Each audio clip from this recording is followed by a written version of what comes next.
السلام علیکم ورحمۃ اللہ وبرکاتہ۔ بسم اللہ الرحمن الرحیم۔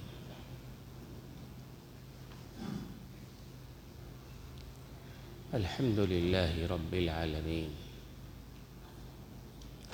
والصلاة والسلام علی سید المرسلین محمد وآلہ وأصحابہ اجمعین۔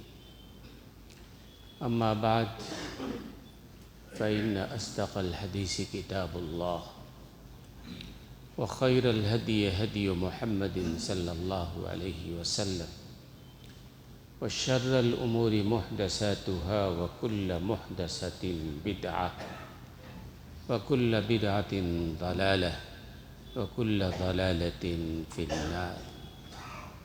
قال الله تبارك وتعالى في القرآن المجيد والفرقان الحميد: أعوذ بالله من الشيطان الرجيم، بسم الله الرحمن الرحيم: ولله على الناس حج البيت من استطاع إليه سبيلا ومن كفر فإن الله غني عن العالمين۔ وقال النبي صلى الله عليه وسلم: من مات ولم يحج فليمت يهوديا أو نصرانيا، أو كما قال عليه الصلاة والسلام۔ صدق الله العلي العظيم، وصدق رسوله النبي الكريم، ونحن على ذلك من الشاهدين والشاكرين، والحمد لله رب العالمين۔ رب اشرح لي صدري ويسر لي أمري واحلل عقدة من لساني يفقهوا قولي۔ سبحانك لا علم لنا إلا ما علمتنا إنك أنت العليم الحكيم۔ اللهم رب زدني علما، اللهم إنا نسألك علما نافعا، اللهم جنبنا الفواحش والمعاصي والخطايا والزلل ما ظهر منها وما بطن۔ محترم حاضرین کرام، آج مجھے حج فرض کے موضوع پر بات کرنا ہے۔ ایک حج نفل ہوتا ہے، ایک حج فرض۔ صاحب استطاعت کے لیے، ہر مسلمان عاقل و بالغ کے لیے، صحت مند کے لیے، مالدار کے لیے زندگی میں ایک بار حج فرض ہے۔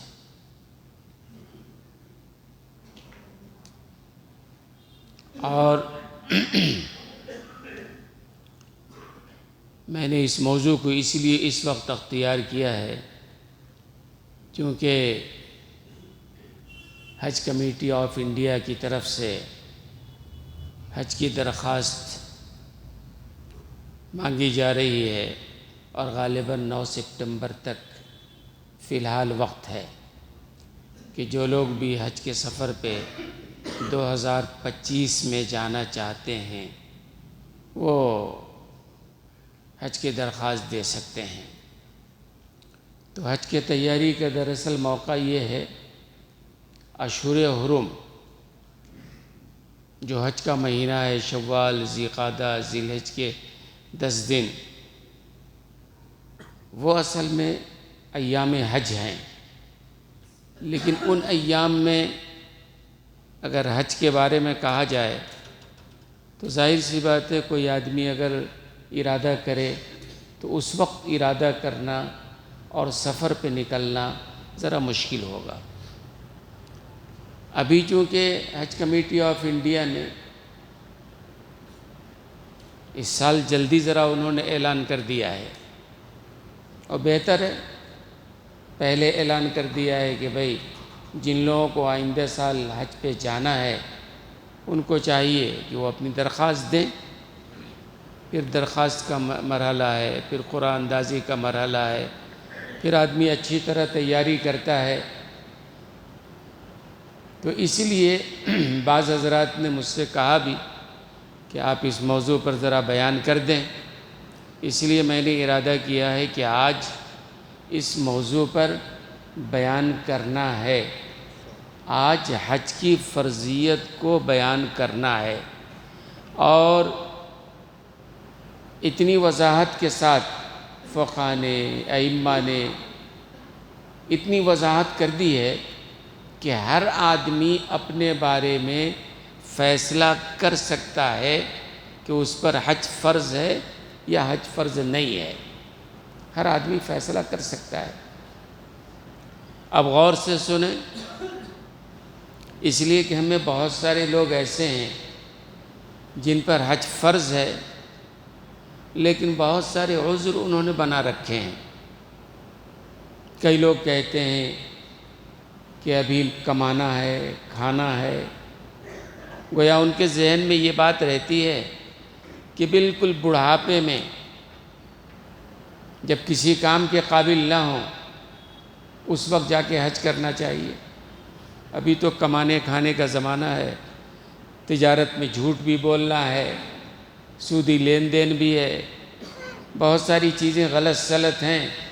اگر حج کر لیں گے تو اس کے بعد یہ کرنا ذرا مشکل ہوگا۔ کچھ لوگوں کا عذر یہ ہوتا ہے کہ ابھی بچوں کی شادیاں پڑی ہوئی ہیں، بیٹوں کی شادیاں ہیں، بیٹیوں کی شادیاں ہیں۔ یہ تو ایسے ہی ہو گیا، کوئی آدمی کہے نماز ہم جب پڑھیں گے جب بیٹیوں کی شادی ہو جائے۔ بھائی جیسے نماز فرض ہے ہر آدمی پر، ایسے ہی حج بھی صاحب استطاعت پر فرض ہے۔ یہ حج جو ہے نا، اسلام کے بنیادی ارکان میں سے ایک رکن ہے، چوتھا رکن ہے، پانچواں رکن ہے۔ اسلام کے بنیادی جو ارکان ہیں، نماز ہے، روزہ ہے، زکوٰۃ ہے، حج ہے، تو حج اسلام کے بنیادی ارکان میں ایک رکن ہے۔ مطلب یہ ہوا کہ کوئی آدمی اگر حج کا انکار کر دے تو اسلام سے خارج۔ ایسے ہی جیسے ایک آدمی نماز کی فرضیت کا انکار کر دے اسلام سے خارج ہو جائے گا۔ نماز نہیں پڑھتا ہے اسلام سے خارج تو نہیں ہوگا، لیکن سخت ترین وعید ہے۔ ایسے ہی حج اسلام کے بنیادی ارکان میں سے ایک اہم ترین رکن ہے۔ حج کب فرض ہوتا ہے؟ میں نے کہا نا کہ حج جو ہے یہ اسلام میں 3 طرح کی عبادتیں ہیں۔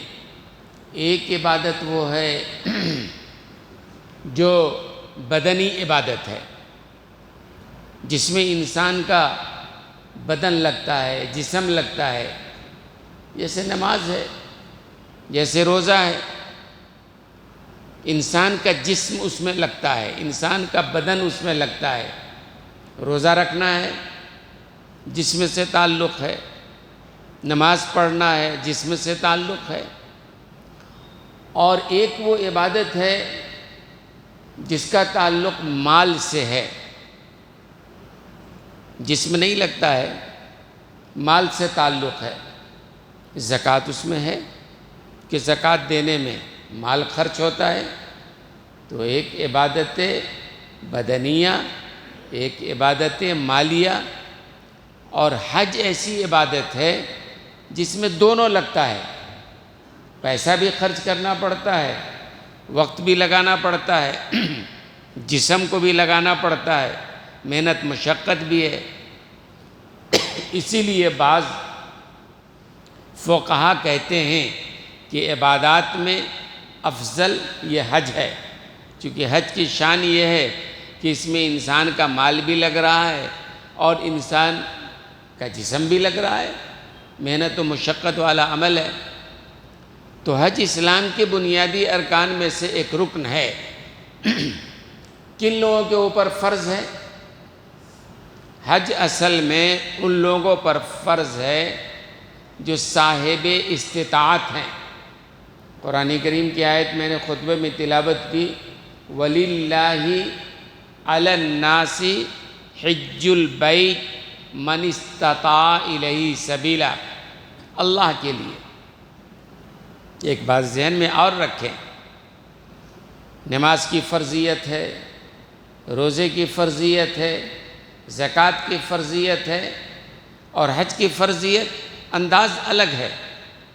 زکوٰۃ کے بارے میں اللہ نے کیا کہا؟ آتوا الزکاۃ۔ نماز کے بارے میں اللہ نے کہا اقیموا الصلاۃ، نماز قائم کرو۔ روزے کے بارے میں اللہ نے کیا کہا؟ کتب علیکم الصیام۔ لیکن حج کے بارے میں اللہ نے کیا کہا؟ للہ، اللہ کے لیے۔ نماز بھی اللہ کے لیے پڑھتے ہیں۔ اقیموا الصلاۃ سے پہلے اللہ نے للہ نہیں بڑھایا، آتوا الزکاۃ سے پہلے للہ نہیں بڑھایا، ایسی کتب علیکم الصیام سے پہلے اللہ نہیں بڑھایا۔ لیکن حج سے پہلے اللہ نے کیا بڑھایا؟ للہ علی الناس،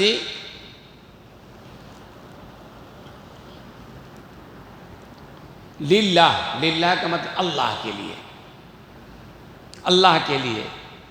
جو صاحب استطاعت ہیں ان پر حج فرض ہے۔ سوال ہے کہ نماز بھی تو اللہ کے لیے ہوتا ہے، روزہ بھی تو اللہ کے لیے ہے، زکوٰۃ بھی اللہ کے لیے ہے۔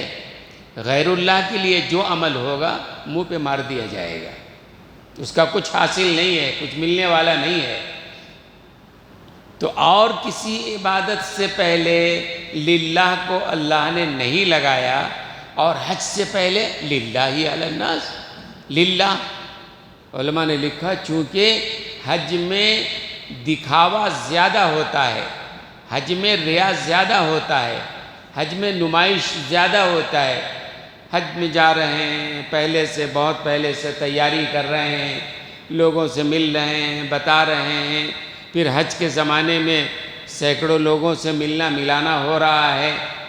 اس لیے شیطان کو بہکانے کا زیادہ موقع ہے، اس لیے اللہ نے فرمایا للہ، دیکھو اللہ کے لیے۔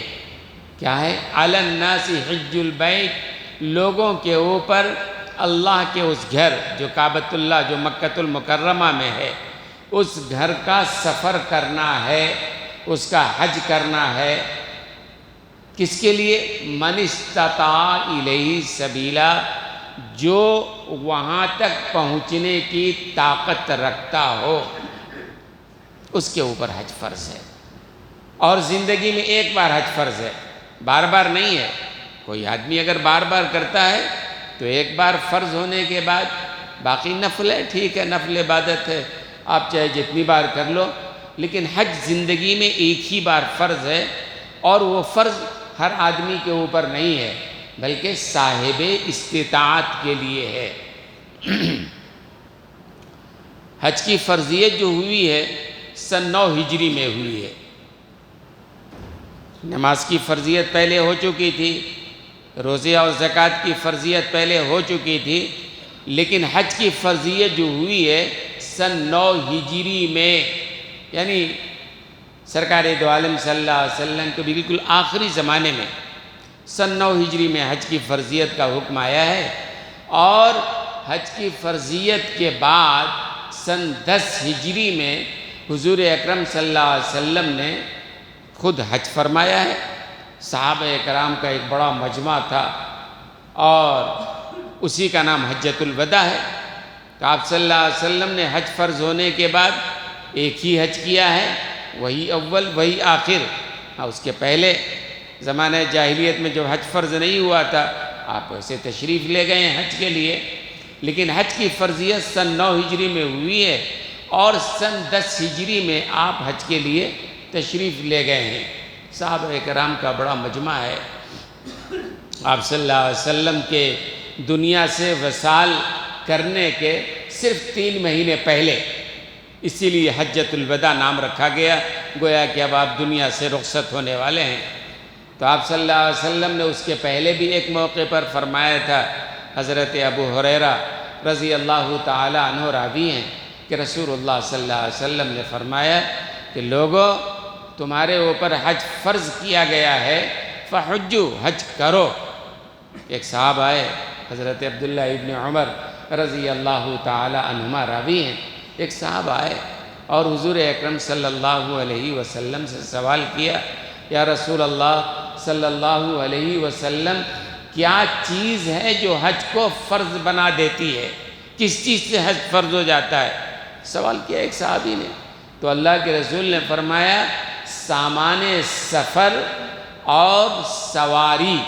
سامان سفر اور سواری مطلب یہ ہے کہ آدمی کے پاس اتنا پیسہ ہو جس سے وہ سواری کے ذریعے مکۃ المکرمہ پہنچ سکے، سواری خواہ اپنی ہو یا پھر وہ کرائے کا لے، لیکن اتنا پیسہ ہو کہ وہاں تک پہنچ سکے۔ اور دوسرا زیادہ راہ، ان ایام میں اب 30 دن ہو، 40 دن ہو، 50 دن کا جو وقفہ ہوتا ہے، ان ایام میں زیادہ راہ قیام و طعام کے لیے پیسہ ہو، بھئی رہنے کی جگہ ہے، کھانے کا مسئلہ ہے۔ اور علماء نے یہ بھی لکھا ہے کہ جن لوگوں کا نفقہ اس کے اوپر واجب ہے، اپنی غیر موجودگی میں آنے تک ان کے نفقے کا بھی انتظام ہو، اتنا اگر کسی کے پاس ہے تو اس پر حج فرض ہو جاتا ہے۔ ہر آدمی اپنا جائزہ لے، جو بھی عاقل ہے، بالغ ہے، مسلمان ہے اور ضرورت اصلیہ سے، حوائج اصلیہ سے زیادہ اتنا مال ہے جس سے وہ جا سکتا ہے حج کے لیے، حج فرض ہے۔ ضرورت اصلیہ، گھر انسان کی ضرورت ہے، ایک آدمی کے پاس گھر اپنا تو ہے لیکن ضرورت اصلی ہے۔ یہ نہیں کہ کوئی کہہ سکتا ہے کہ گھر بیچ دو چلے جاؤ، تم گھر بیچ دیں گے تو رہیں گے کہاں بھائی؟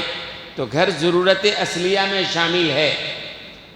اس کے علاوہ تمہارے پاس جو مال ہے، ایک آدمی کے پاس پیسہ، جیسے آج کل 4 لاکھ روپے تقریباً حج کمیٹی سے اگر جائے تو 4 لاکھ کا خرچہ ہوتا ہے۔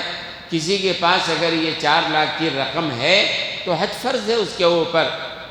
اور ایسے ہی اگر نقدی نہیں ہے لیکن زیورات ہیں، سونا ہے، چاندی ہے، زیورات ہے، جس کو بیچ کر اتنی رقم آ سکتی ہے، تو بھی علماء نے لکھا ہے کہ اس کے اوپر حج فرض ہے۔ لہذا جب حج فرض ہے، ہاں عورت کے لیے یہ مسئلہ ہے، عورت کے لیے ایک شرط یہ ہے کہ اس کا محرم ہونا چاہیے۔ عورت کے لیے بغیر محرم کے جب کوئی اور سفر نہیں تو سفر حج کہاں سے ہوگا؟ ہاں حکومت نے اجازت دے دی ہے کہ بغیر محرم کے بھی کوئی اگر جانا چاہے جائے، لیکن شریعت کا حکم یہی ہے کہ عورت کے لیے حج فرض ہوتا ہی اس وقت ہے جب اس کے ساتھ کوئی محرم ہو، شوہر ہو، بیٹا ہو، باپ ہو، بھائی ہو، کوئی محرم ہو اس کے ساتھ۔ کوئی عورت کہے کہ بھئی ہمارا تو محرم نہیں ہے، نہ ہمارا بچہ ہے، نہ ہمارا بھائی ہے، شوہر کا انتقال ہو گیا ہے، کوئی محرم نہیں ہے، تو شریعت کہتی ہے آپ پر حج فرض ہی نہیں ہے نا، آپ پر حج فرض نہیں ہے۔ اگر بہت شوق ہے نکاح کر لو شرعی طور پر، پھر اس کے بعد تمہارا محرم ہے، جاؤ حج کے لیے۔ تو وہ ذہن میں رکھیں کہ عورت کے اوپر حج فرض ہونے کے لیے محرم کا ہونا بھی شرط ہے۔ اگر محرم نہیں ہے تو عورت پر حج فرض نہیں ہے۔ تو ہر آدمی اپنا فیصلہ کر سکتا ہے۔ ہمارے پاس اتنی رقم ہے کہ جس رقم سے ہم جا سکتے ہیں، آ سکتے ہیں۔ باقی حدیث میں جو وعیدیں آئی ہیں، فضیلتیں بھی، لیکن پہلے آپ وعید سنیے۔ حدیث میں آیا، اللہ کے رسول فرماتے ہیں کہ من مات ولم یحج، من مات ولم یحج، یعنی جس کو ہم نے مال دیا ہو، صاحب استطاعت بنایا ہو اور بغیر حج کیے وہ مر جاتا ہے، مختلف عذر کی بنیاد پہ، بچے چھوٹے ہیں، ان کا دیکھ بھال کون کرے گا، دکان دیکھنے والا کوئی نہیں ہے، یہ سب شرعی عذر نہیں ہے۔ علماء نے صاف لکھا ہے۔ ایک آدمی، بہت سارے لوگ ایسے مل جائیں گے آپ کو جو کہتے ہیں کہ ہمارا کاروبار کوئی دیکھنے والا نہیں ہے، ہمارا دکان کوئی دیکھنے والا نہیں ہے، ہم چلے گئے تو ہماری دکان کو کون دیکھے گا؟ علماء نے لکھا ہے کہ بھئی اس کی وجہ سے حج کی فرضیت مؤخر نہیں ہوگی۔ یا تو کسی بھروسے کے آدمی کو آپ ڈھونڈو، اس کے حوالے دکان کرو، جاؤ۔ اگر کوئی بھروسے کا آدمی نہیں ملتا ہے، دکان بند کر دو مگر حج ادا کرو۔ زندگی میں ایک بار ادا کرنا ہے۔ اور پھر آپ دیکھتے ہیں کبھی ایسا ہوتا ہے کہ چھوٹے بچوں کا جو عذر بنایا جاتا ہے، خاص طور سے عورتیں عذر بناتی ہیں، چھوٹے بچے ہیں ان کو چھوڑ کے جا نہیں سکتے ہیں، ہم کیا کریں، کدھر کریں، یہ بھی شرعی عذر نہیں ہے۔ مثال کے طور پر گھر میں کسی کی طبیعت خراب ہو جاتی ہے، ہاسپٹل جانا پڑتا ہے، بچوں کا انتظام ہوتا ہے نہیں ہوتا ہے، کوئی اور اچانک سفر درپیش آ جاتا ہے، بچوں کا انتظام ہوتا ہے نہیں ہوتا ہے، سب ہو جاتا ہے، آدمی اگر کرنا چاہے۔ اسی لیے علماء نے لکھا ہے یہ بچوں کا عذر بھی حج سے رکے رہنے کا عذر نہیں ہے۔ اللہ کے رسول نے کیا فرمایا؟ من مات ولم یحج، کہ جو مر جائے حالانکہ حج فرض تھا، حج اس نے نہیں کیا ہے، فلیمت یہودیا او نصرانیا، وہ چاہے یہودی ہو کے مرے یا نصرانی ہو کے مرے، سخت ترین وعید ہے۔ جناب رسول اللہ صلی اللہ علیہ وسلم بیزارگی کا اظہار فرما رہے ہیں کہ جس کو ہم نے مال دیا، صاحب استطاعت ہے اور حج کیے بغیر مر گیا، تو کہتے ہیں وہ یہودی بن کے مرے یا نصرانی بن کے مرے، مجھے پرواہ نہیں ہے، سخت ترین وعید ہے، رسول اللہ صلی اللہ علیہ وسلم کے سفارش سے محروم ہوگا وہ۔ ایسے ہی نماز کے بارے میں قرآن کریم نے کہا اقیموا الصلاۃ ولا تکونوا من المشرکین، نماز پڑھو اور مشرکین میں سے مت بن جاؤ۔ یہاں پر نماز نہ پڑھنے والے کو مشرک سے تشبیہ دیا گیا ہے، اور حج کے معاملے میں یہود و نصارہ سے تشبیہ دیا گیا ہے۔ جو آدمی مالدار ہو کے حج نہیں کرتا ہے، اللہ کے رسول نے کیا فرمایا؟ یہودی بن کے مرے، نصرانی بن کے مرے، مجھے پرواہ نہیں ہے۔ تو حج نہ کرنے والوں کو تشبیہ دیا یہود و نصارہ سے، اور نماز نہ پڑھنے والے کو جو مشابہت دی ہے کس سے؟ مشرکین سے۔ اس کے اندر وجہ یہ ہے، راز یہ ہے، علماء نے لکھا ہے مشرکین نماز نہیں پڑھتے تھے، مطلب جو نماز نہیں پڑھتا ہے مشرکین کے مشابہ ہے، اور یہود و نصارہ حج نہیں کرتے تھے، تو اس کا مطلب جو استطاعت کے باوجود حج نہیں کرتا ہے وہ یہود و نصارہ کے مشابہ ہے۔ سخت ترین وعید ہے۔ ایک حدیث میں اللہ کے رسول نے فرمایا من ایسر ولم یحج ومات علی ذلک دخل النار دخل النار دخل النار، جس کو ہم نے صاحب استطاعت بنایا، ہم نے پیسہ دیا، مالدار بنایا، اور وہ مر گیا حالانکہ اس نے حج نہیں کیا تھا، دخل النار دخل النار دخل النار، وہ جہنم میں جائے گا۔ من مات ولم یحج فلیمت بأی دین شاء، کہ جو صاحب استطاعت حج نہیں کرتا ہے وہ چاہے جس دین پہ مرے۔ اب علماء نے ایک سوال، بات تو سمجھ میں آ گئی نا؟ ہر آدمی اپنا جائزہ لے لے، اس کے پاس اگر اتنی رقم ہے کہ وہ جا سکتا ہے اور اس درمیان کے کھانے پینے کا انتظام کر سکتا ہے، اس کی غیر حاضری میں اپنے گھر پہ بیوی بچوں کے کھانے کا انتظام کر سکتا ہے، اس پر حج فرض ہے، اس کو جانا چاہیے۔ بہت سارے نے بہت سارا عذر بنا رکھا ہے۔ بہت سارے لوگ کیا کہتے ہیں کہ بالکل بڑھاپے میں آخری عمر میں کرنا چاہیے۔ ان کے ذہن میں یہ ہے کہ آخری عمر میں کریں گے تو حج سے سارے گناہ دھل جاتے ہیں، تو ساری زندگی کا گناہ دھل جائے گا، اور اس کے بعد جو ہے کوئی کام نہیں کرنا رہتا ہے تو کوئی گناہ کا موقع نہیں رہتا ہے۔ دونوں باتیں غلط ہیں۔ پہلی بات تو یہ کہ حج سے سارے گناہ دھل جاتے ہیں، حقوق العباد نہیں دھلتا ہے۔ کسی کا مال اگر آپ کے ذمے ہے، کسی کا پیسہ، کسی کا قرض، وہ حج سے معاف نہیں ہونے والا ہے۔ جو اللہ کا حق ہے وہ معاف ہونے والا ہے۔ اور دوسری بات یہ ہے کہ بڑھاپے میں آپ کریں گے، کوئی ضمانت ہے کہ بڑھاپے تک آپ زندہ رہیں گے؟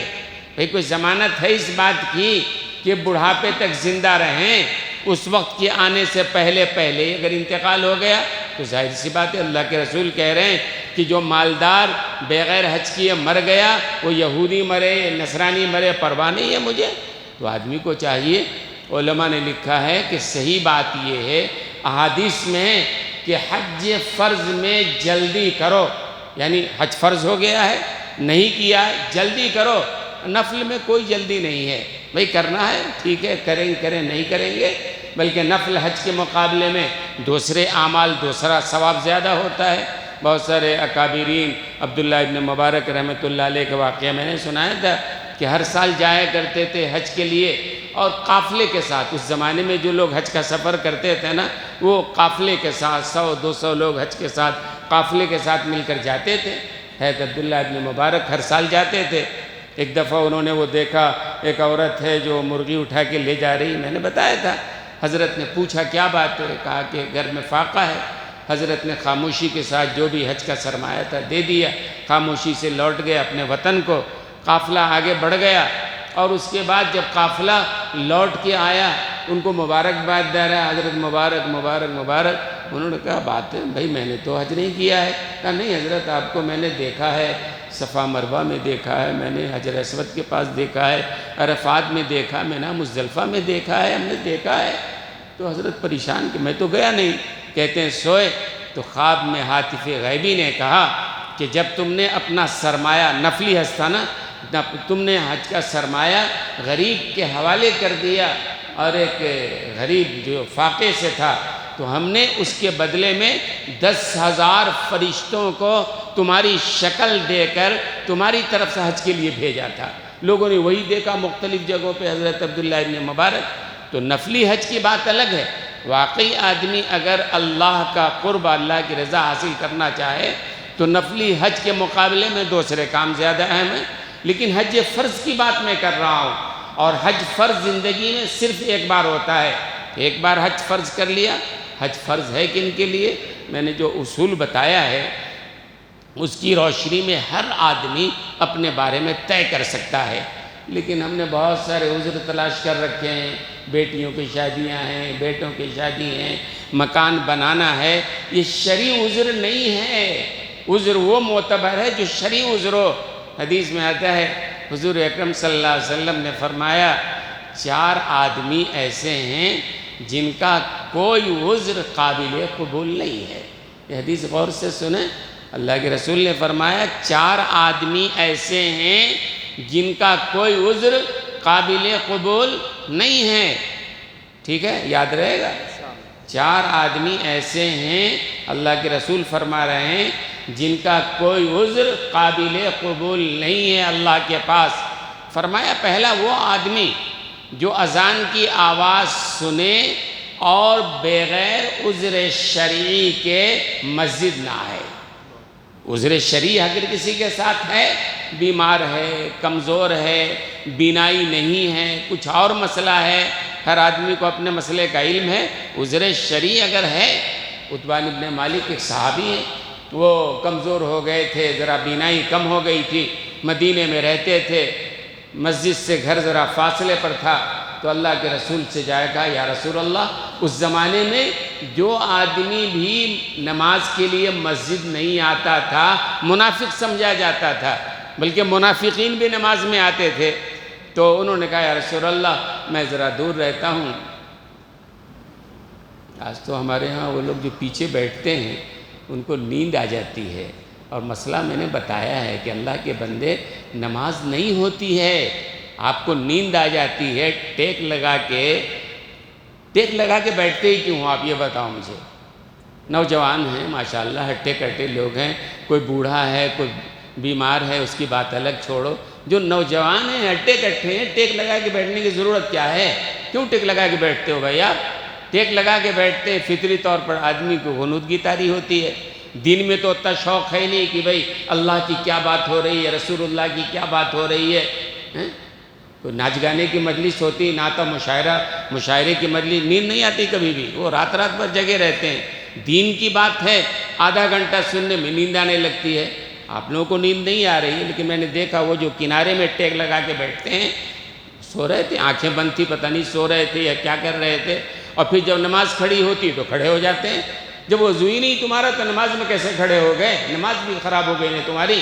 مسئلہ سمجھو بھائی اس بات کو، ٹھیک ہے؟ جو لوگ کرسی پہ بیٹھے ہیں، عام طور سے عمر دراز لوگ ہیں اور عذر ہیں، اور عام طور سے کرسی پہ بیٹھنے والوں کی آنکھیں نہیں جھپکتی، میں دیکھتا ہوں وہ کرسی پہ بیٹھنے والے عام طور سے توجہ سے دیکھتے رہتے ہیں۔ یہ جو ٹیک لگا کے نوجوان بیٹھ جاتے ہیں پیچھے، ان کی آنکھیں بند رہتی ہیں، ہو سکتا ہے بیچارے بڑے غور سے سن رہے ہوں اور پتہ نہیں کیا صورتحال ہے۔ تو کیا کہہ رہا تھا بھائی میں؟ ہاں ماشاءاللہ، چلیے اچھا ہے، سامنے بیٹھنے کا اتنا فائدہ، بیٹھے تو چوکنا رہنا چاہیے، اللہ کے رسول نے فرمایا کہ 4 ایسے آدمی ہیں جن کا کوئی عذر قابل قبول نہیں ہے۔ ایک وہ آدمی کہ اذان سنے اور بغیر عذر شرعی کے مسجد نہ آئے۔ عذر شرعی ہو ٹھیک ہے، عتبان ابن مالک ایک صحابی ہیں، دور ان کا گھر تھا، اللہ کے رسول کے پاس آئے، یا رسول اللہ میری بینائی کمزور ہے، عشاء اور فجر میں آنا مشکل ہے، آپ اجازت دیں تو گھر میں نماز پڑھ لیں۔ اللہ کے رسول نے فرمایا ٹھیک ہے، اجازت ہے، شریعت ظالم نہیں ہے، شریعت عذر واقعی ہے، ٹھیک ہے، کوئی عذر نہیں ہے تو پھر اس کے لیے اجازت نہیں ہے۔ تو اللہ کے رسول نے فرمایا کہ جو اذان سنے اور بغیر عذر شرعی کے مسجد نہ آئے، کوئی عذر اللہ کے پاس قابل قبول نہیں ہے، اذان و مسجد آنا چاہیے۔ دوسری بات اور اہم ہے، اللہ کے رسول صلی اللہ علیہ وسلم نے فرمایا جس آدمی کے پاس طاقت ہو اور تمہارے پاس کوئی آدمی مدد کے لیے آیا ہو پھر بھی تم اس کی مدد نہیں کر رہے ہو، اللہ کے پاس کوئی عذر قابل قبول نہیں ہوگا۔ ایک آدمی ہمارے پاس آ رہا ہے، بھئی اللہ کا شکر کرنا چاہیے کہ لوگ ہمارے پاس آ رہے ہیں، ہے نا بھئی؟ چراغ کے پاس لوگ آ رہے ہیں، بھئی اللہ نے آپ کو چراغ بنایا ہے، روشنی لینے کے لیے آ رہے ہیں، کوئی فخر کی بات نہیں ہے۔ تو اللہ کے رسول نے فرمایا جس آدمی کے پاس اپنی ضروریات سے زیادہ رقم ہو اور کوئی واقعی سائل، مطلب واقعی سائل کا مطلب ایک تو بھیک مانگنے والے ہوتے ہیں، ایک تو پیشہ ور ہوتے ہیں جن کا کام ہے دکان دکان گھوم کے مانگتے رہنا، مسجد کے دروازوں پہ مانگتے رہنا، ان کی بات نہیں ہو رہی ہے۔ کوئی واقعی مستحق ہمارے پاس آئے اور ہمارے پاس دینے کے لیے ہو پھر بھی ہم نہ دیں تو اللہ کے رسول فرما رہے ہیں کوئی عذر قابل قبول نہیں ہے۔ اور ایسی تیسرا وہ شخص ہے جو امر بالمعروف نہی عن المنکر نہ کرے۔ امر بالمعروف یعنی آج ہمارے معاشرے سے اس چلن ختم ہو گیا ہے، اچھائی کا حکم دینا، برائی سے روکنا، نہ تو آدمی اپنے گھر میں یہ کام کر رہا ہے، نہ اپنی دکان میں کر رہا ہے، نہ مسجد میں کر رہا ہے، نہ دوستوں میں کر رہا ہے، جبکہ مسلمان کی ذمہ داری ہے امر بالمعروف۔ امر بالمعروف کا مطلب ہوتا ہے اچھائی کا حکم، اچھی کوئی برا کام کر رہا ہے روکو اس کو، اچھی بات اس کو بتاؤ، نماز نہیں پڑھ رہا ہے چلو بھائی نماز پڑھو۔ اس طرح سے امر بالمعروف نہی عن المنکر اگر چھوڑ دے تو امت مسلمہ کی یہ ذمہ داری ہے، اگر چھوڑو گے تو آج جو صورتحال ہے۔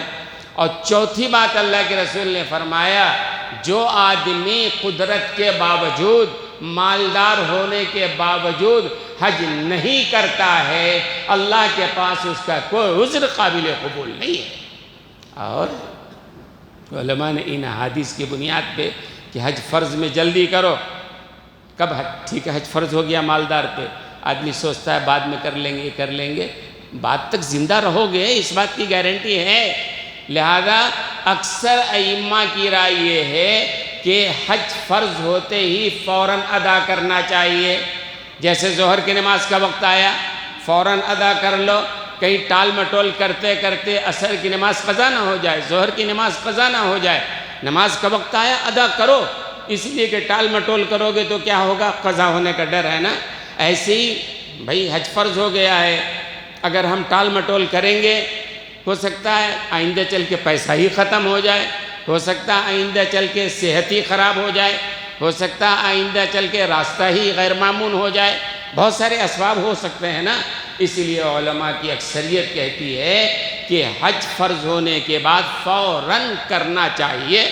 یعنی کوئی نوجوان ہے شادی نہیں ہوا تو بھی، کئی لوگ سمجھتے ہیں کہ نکاح ضروری ہے، علماء نے لکھا ہے نکاح سے بھی زیادہ اہمیت حج کی ہے، یہ حج فرض ہے اور نکاح فرض نہیں ہے۔ ٹھیک ہے کوئی ضروری نہیں ہے کہ آدمی بیوی کے ساتھ ہی جائے۔ اچھا بہت سارے لوگ، عجیب بات ہے، علماء نے بہت سارے مسائل لکھے ہیں۔ ایک آدمی کہتا ہے مثلا 4 لاکھ روپے لگ رہا ہے، 4 لاکھ تو ہے میرے پاس، میں چاہ رہا ہوں بیوی کو بھی ساتھ لے جاؤں، وہ پیسہ ہمارے پاس نہیں ہے، یا تو بیوی اصرار کر کے روکتی ہے مجھے بھی لے جاؤ، یا وہ چاہتا ہے بیوی کو ساتھ لے جائیں۔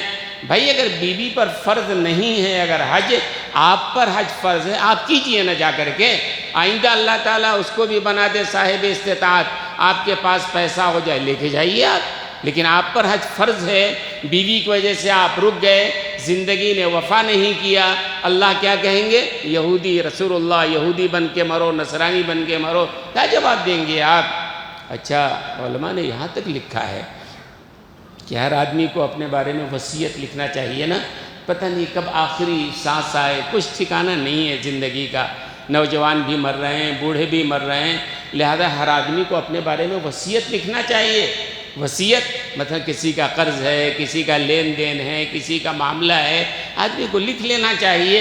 ایسی علماء نے لکھا ہے کسی پر حج فرض ہے تو حج فرض کی وصیت بھی لکھنا چاہیے، بھئی میرے اوپر حج فرض ہے، کسی وجہ سے میں نے ابھی نہیں کیا ہے، اگر میں مر جاؤں تو میرے مال سے میرے وارثین حج بدل کرائیں۔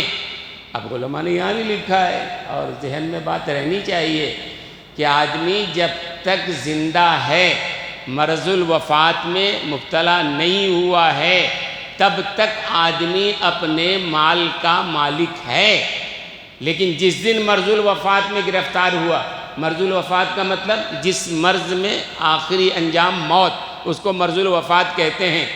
مرض الوفات میں آدمی مبتلا ہوا، اب اگر ایک آدمی چاہے کہ اپنے پورے مال کو کہیں صدقہ کر دے، نہیں، مرض الوفات میں مبتلا ہوتے ہی 1/3 کا مالک رہتا ہے، بس بات سمجھ میں آ گئی۔ جب تک مرض الوفات نہیں ہے، آدمی اپنے پورے مال کا مالک ہے، چاہے وہ مدرسے کو دے دے، چاہے مسجد کو دے دے، چاہے کسی غریب کو دے دے، چاہے عیاشی میں اڑا دے، بدماشی میں اڑا دے، جو چاہے کرے، مال کا مالک ہے، اللہ کو جواب دے گا۔ اچھی جگہ تو اچھی بات، بری بات تو بری بات۔ لیکن جس دن آدمی مرض الوفات میں گرفتار ہوتا ہے، اسی دن آدمی جو ہے اپنے 2/3 مال کی ملکیت ختم ہو جاتی ہے۔ مثال کے طور پر ایک آدمی 12 لاکھ کا مالک ہے، 12 لاکھ اس کے پاس ہے، جب تک مرض الوفات میں نہیں اپنے پورے 12 لاکھ کا مالک ہے، چاہے کسی کو دے دے، کچھ کرے، وہ مالک ہے۔ جس دن مرض الوفات میں گرفتار ہوا، ابھی مرا نہیں ہے، وہ مرض الوفات میں گرفتار ہوا، اب وہ 12 لاکھ نہیں دے سکتا، صرف 4 لاکھ دے سکتا ہے، 8 لاکھ اس کے وارثین کا اس میں حصہ خود بخود لگ جاتا ہے۔ یہ مسئلہ بتا رہا ہوں، لوگ عمل نہ کریں وہ جانیں۔ اسی لیے علماء نے لکھا ہے ایک آدمی اگر وصیت کرتا ہے کہ بھائی اگر میں مر جاؤں، حج میرے اوپر فرض ہے تو میری طرف سے حج بدل کرانا۔ اب حج بدل کرانے کے لیے 4 لاکھ روپے تو لگتا ہے نا، اگر 12 لاکھ کا مالک ہے تب تو 4 لاکھ میں نافذ ہوگا اس کی وصیت، اور اس کے وارثین کسی کو حج بدل کے لیے بھیجیں گے۔ اگر وہ 12 لاکھ کا نہیں 8 لاکھ کا ہی مالک ہے تو 8 لاکھ کے اعتبار سے تو وہ تو 2.5-3 لاکھ کا مالک ہوا، 2.5-3 لاکھ میں حج نہیں ہوتا ہے، لہذا وارثین پر لازم نہیں ہے۔ تو ذہن میں وہ بھی رکھو، جب تک آپ صحت مند ہو، اپنے مال کے مالک ہو، جو چاہے کر لو خیر کے کاموں میں، جہاں چاہے حج کر لو، جو چاہے وہ ذمہ داری۔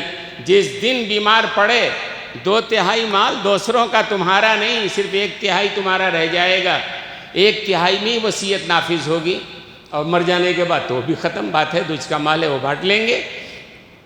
تو علماء نے لکھا ہے کہ فرض کرو ایک آدمی وصیت کر کے جاتا ہے کہ بھائی میں حج نہیں کر سکا، حج فرض تھا، میرے وارثین کرا دیں۔ اب اگر پیسہ پورا رہا 4 لاکھ تو ٹھیک ہے، کرا دو، 4 لاکھ اس کا حصہ ہی نہیں بنتا ہے، کیا کریں گے؟ بعض لوگوں نے کہا کہ وہ مکے سے کسی کو کرا دیا جائے۔ مکہ المکرمہ میں ایسے بہت سارے لوگ ہوتے ہیں، ایجنٹ، ہندوستان کے پاکستان کے ہی لوگ ہوتے ہیں، وہ کہتے ہیں بھائی کچھ پیسہ دو مجھے، 50,000 1 لاکھ دو، ہم وہیں سے یعنی مکے سے جا کر عرفات میں جا کے کرنا ہے، ہم اس کے نام سے کر دیتے ہیں۔ تو علماء نے لکھا ہے یہ نہیں چلنے والا ہے، جو آدمی جہاں کا تھا اس کے شہر سے ہونا چاہیے حج۔ مثال کے طور پر بنگلور کا رہنے والا اگر وصیت کر رہا ہے تو بنگلور سے ہی کوئی آدمی اس کی طرف سے جائے، اس کے پورے اخراجات اس کی طرف سے ہوں۔ مکہ المکرمہ سے کسی کو پکڑ کے 50,000 1 لاکھ میں ایسے لوگ ہوتے ہیں، جائز نہیں ہے۔ ایسی علماء نے یہ لکھا ہے کہ حج جو ہے صرف مکہ المکرمہ میں ہوتا ہے، مدینہ منورہ میں حج کا کوئی حصہ نہیں ہے۔ کوئی آدمی کہے میرے پاس صرف اتنا پیسہ ہے کہ میں مکہ المکرمہ جا سکتا ہوں، مدینہ منورہ جانے کے لیے پیسہ نہیں ہے، حج فرض ہے اس کے اوپر، جائے مکہ المکرمہ جا کے حج کر کے لوٹ کے آ جائے، مدینہ منورہ جانے نہ جانے سے اس کے حج میں کوئی کمی نہیں ہوگی۔ ہاں یہ اور بات ہے کہ آدمی اتنی دور سے جاتا ہے. اب جناب رسول اللہ صلی اللہ علیہ وسلم کے روضہ اطہر پر حاضری بہت بڑی سعادت کی بات ہے. آدمی جاتا ہے جائے، لیکن مسئلہ میں بتا رہا ہوں. ایسے ہی بچیوں کی شادی کا مسئلہ ہے، کاروبار کا مسئلہ ہے، مصروفیت کا مسئلہ ہے. اور ایک صاحب ہمارے جاننے والے ہیں، کئی بھائی ہیں، اللہ نے ہر بھائی کو صاحب استطاعت بنایا ہے، بلکہ مالدار ہیں. کئی بھائی ہیں، ہر بھائی مالدار ہے، ہر بھائی اچھا کما رہا ہے، ہر بھائی الگ الگ ہیں. چھوٹے بھائی سے ہمارا تعلق، ہم نے چھوٹے بھائی سے کہا بھائی آپ مالدار آدمی ہو، آپ کے اوپر حج فرض ہے، آپ جا کے حج کر کے آ جاؤ. تو انہوں نے بہت سوچ کے کہا کہ بات دراصل یہ ہے ہمارے بڑے بھائیوں نے ابھی حج نہیں کیا ہے، ہم کیسے کر لیں؟ ارے بھائی بڑے بھائی اگر نماز نہ پڑھیں تو آپ بھی نہیں پڑھو گے. بڑے بھائی اگر نماز نہ پڑھیں تو آپ نہیں پڑھو گے. بڑے بھائی سے ان کے نماز کے بارے میں پوچھو گی، آپ سے آپ کے بارے میں پوچھو گی، لہذا آپ پر حج فرض ہے. اب تک نہیں کیا انہوں نے. میں نے بہت سمجھایا کہ نہیں، معاشرے میں ہمارے ماحول میں غلط سمجھتے ہیں، ہمارے خاندان میں یہ ہے بڑے بھائی گئے تھے، اس کے بعد دوسرے بھائی گئے، اس کے بعد کے 2 بھائی نہیں گئے ہیں، ہم چلے گئے تو اچھا نہیں سمجھا جائے گا. میں نے کہا یہ شریعت کی بات نہیں، یہ بکواس ہے جو اپنی طرف سے گھڑ لیا ہے تم نے. بڑے بھائی سے اللہ ان کے بارے میں پوچھے گا، آپ سے آپ کے بارے میں پوچھے گا. لہذا ہر آدمی کو اپنے بارے میں جو صاحب استطاعت حج فرض ہے اس کو حج فرض ادا کرنا چاہیے. اور سچی بات تو یہ ہے کہ حج کرنے کا زمانہ جوانی کا زمانہ ہے، صحت کا زمانہ ہے. جب قوا مضبوط ہو، اس میں مشقت ہے، اس میں چلنا پڑتا ہے. بڑھاپے میں جو لوگ جاتے ہیں آپ نے بھی دیکھا ہوگا، بس وہ جا کے آ جاتے ہیں. بہت سارے لوگ ایسے ہیں اپنے ماں باپ کو حج کے لیے بھیجتے ہیں، سعادت کی بات ہے. اچھا کئی لوگ کیا ہے کہتے ہیں پہلے ماں باپ کو حج کرائیں گے تب ہم کریں گے. یہاں بھی سمجھو، اگر ماں باپ پر حج فرض نہیں ہے تو ان کا پہلے حج کرنا ضروری نہیں ہے. تم پر حج فرض ہے، صاحب استطاعت ہو، آپ پہلے اپنا حج ادا کرو. اس کے بعد جو ہے ہاں ٹھیک ہے اللہ نے دیا ہے ماں باپ کو لے جاؤ، سعادت کی بات ہے. اور بہت سارے لوگ تو اپنے بوڑھے ماں باپ کو بان کے بھیج دیتے ہیں، پتہ نہیں کیا نیت ہوتی ہے، وہی رہ جائیں یا کیا. بھئی بوڑھا آدمی جب جائے گا حج کے سفر پہ، مشقتوں کا سفر ہے، قدم قدم پر اس کو پریشانی ہے. سعادت کی بات یہ ہے کہ آپ والدین کو بھیج رہے ہو، سعادت کی بات ہے. آپ خود بھی ساتھ میں جاؤ، ان کی خدمت کرو، ان کے ساتھ رہو، ان کی دعائیں لو، آپ کا بھی حج فرض ادا ہوگا. لیکن اس وجہ سے کہ پہلے ماں باپ کو ہم نے نہیں کرایا ہے لہذا ہم کیسے کریں، یہ شرعی عذر نہیں ہے. بچیوں کی شادیاں نہیں ہوئی ہیں، ابھی بچیوں کا رشتہ نہیں لگا ہے، منگنی نہیں ہوئی ہے، پتہ نہیں کب رشتہ ہوگا، اس کی وجہ سے آپ یہ تاخیر کریں. اور ایک بات اور ہے، کچھ لوگ کہتے ہیں پیسہ تو ہے میرے پاس لیکن حج میں اگر ہم نے خرچ کر دیا تو پھر یہ بچوں کی شادیاں ہیں، مکان بنانا ہے، فلاں فلاں. اللہ کے بندے، حدیث میں آتا ہے کہ آج تک ہزاروں سال سے کعبۃ اللہ ہے نا، ہزاروں سال سے حج کا سلسلہ جاری ہے نا. کہتے ہیں کہ آج تک کوئی ایک بندہ ایسا نہیں آپ بتا سکتے ہیں جو کہے کہ ہم نے حج کے سفر پہ پیسہ خرچ کر دیا اس لیے ہم غریب اور فقیر ہو گئے. ایک بندہ نہیں ملے گا جو کہے کہ حج پہ گئے تھے اور حج کو جانے کی وجہ سے ہم فقیر ہو گئے، غریب. ایک بندہ نہیں ملے گا. اس کے مقابلے میں ایسے بہت سارے لوگ مل جائیں گے جو کہیں گے کہ ہم حج کو گئے تھے، اللہ نے اس کے برکت سے ہمارے رزق میں برکت عطا فرما دیا. اور یہ حدیث میں ہے، اللہ کے رسول صلی اللہ علیہ وسلم نے فرمایا حج تغنو، حج کرو مالدار ہو جاؤ گے. یہ حدیث میں ہے، حج کرو مالدار ہو جاؤ گے. کوئی آدمی اگر اصول کے مطابق حج کرتا ہے، اور حضرت مولانا یوسف صاحب رحمۃ اللہ علیہ فرمایا کرتے تھے کہ 4 اصول آدمی حضرت آدم کی توبہ کی طرح، حضرت حاجرہ کی مجاہدہ کی طرح، حضرت ابراہیم علیہ السلام کی قربانی کی طرح، اور جناب رسول اللہ صلی اللہ علیہ وسلم کے اخلاق حسنہ کی طرح، ان 4 اصولوں پہ کوئی آدمی اگر حج کرتا ہے تو اللہ 5 اس کو انعامات عطا فرماتے ہیں. پہلا انعام یہ ہے کہ اللہ بلا حساب و کتاب جنت اسے دیتے ہیں، مغفرت اسے دیتے ہیں، دعاؤں کی قبولیت اسے دیتے ہیں، اور 400 گھرانوں کی مغفرت کا پروانہ اللہ اسے دیتے ہیں. اور 5واں یہ کہ اللہ مالدار بنا دیتے ہیں. تو حج کرنے سے تو اور فائدہ ہے. بہرحال وقت ہو گیا ہے. جن حضرات نے حج نہیں کیا، حج فرض ہے، حج کا فارم بھرا جا رہا ہے، 9 سپتمبر تک کا وقت ہے. لہذا ان حضرات سے ہے کہ ساری دنیاوی ضرورتیں، دنیاوی مقاصد کو چھوڑ دیجئے، جو حج فرض ہے آپ کیجئے، انشاءاللہ حج فرض بھی ادا ہوگا اور دنیاوی معاملات میں انشاءاللہ اللہ برکت بھی عطا فرمائیں گے۔ وآخر دعوانا الحمدللہ رب العالمین۔